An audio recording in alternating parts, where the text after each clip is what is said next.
Hi guys, you know, sometimes it's hard to understand why God calls people to serve Him in a difficult situation.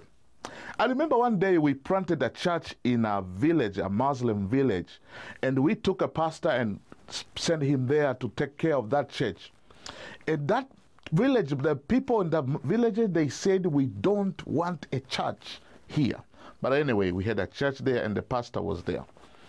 One night, before that, these people, they were trying to kill the pastor. You know, the people of that community, they were trying to kill the pastor by using witchcraft so that in that village there will be no at all a church.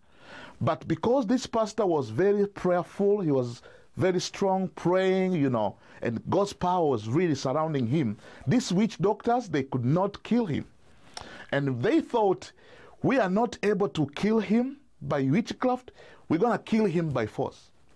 And one night they came at night and they pretended like they wanted to give their lives to Christ. So they knocked the door of the pastor at night and they said, Pastor, we are the Muslim and we want to give our life to Christ. So come and pray with us.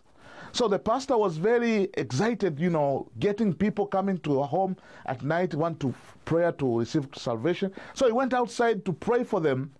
And as he went out, those guys, they grabbed him and they took him far away. And his wife was crying, and then they took him to the jungle. So they wanted to kill him. But I think God spoke to one of them, and he said, instead of shedding his blood by our hands, why don't we tie him with a rope and tie him in a tree? And then after a few days, he will die, because nobody comes to this jungle.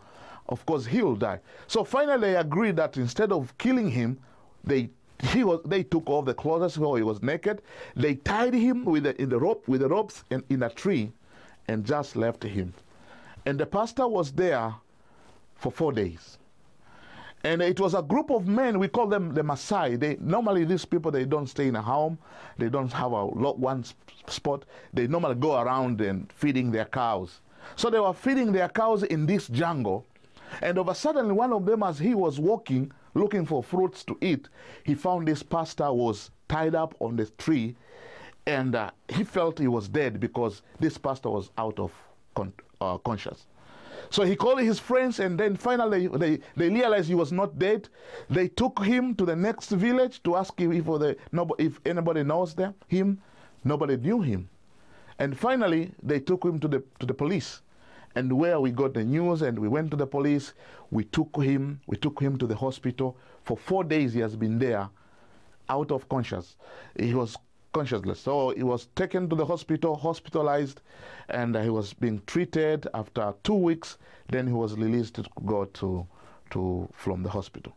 His parents and his relatives, they said, no more. You cannot go back to serve God. We're gonna get a business for you. We're gonna get something for you to do. Forget about serving God. And this man talked to his wife. They said, we were called by God to take care of those people, and we are going back to take care of those people. So the next Sunday, these people, they felt that guy was already killed. He was already dead. They were very surprised to find him on the pulpit again, preaching the gospel in the same village. So sometimes God calls people to serve Him in a difficult situation, difficult environment, but it is always a joy in our hearts, although we do serving Him in a very difficult environment. But He has called us, He has given us strength and power, and we are happy. We feel good serving Him, regardless of all the challenges that we are facing. So, my friend, I encourage you, as you serve the Lord, as you do whatever God has called you to do it in your whole heart, and be faithful to your calling, and God will bless you. Thank you.